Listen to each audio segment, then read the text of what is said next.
Kshetrigao ACG manungda lairiba lawmisingda MLA Sheikh Noorul Hassan na har yenthokre. Chief Minister Yumnam Khemchand gi liching makhada MLA Sheikh Noorul Hassan na first phase fertilizer distribution camp for Kharif crops 2026 ngasi Naharup Awang Leikai da laiba Nongpok Lamjing Naharol complex da haudokre.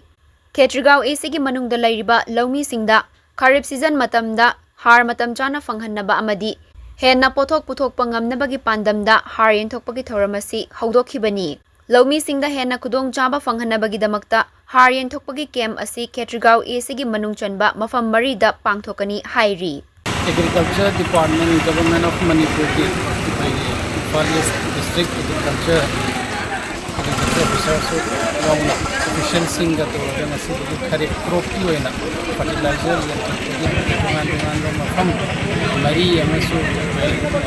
athabeba mitharani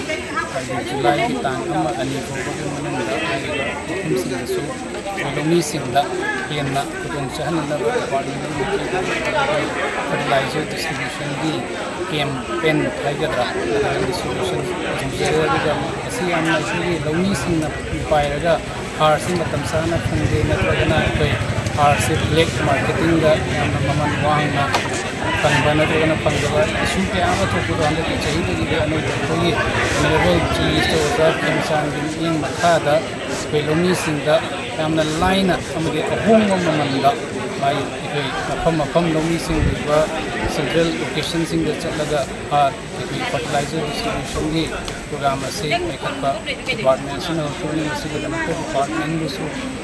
as a representative of the constituency officials in the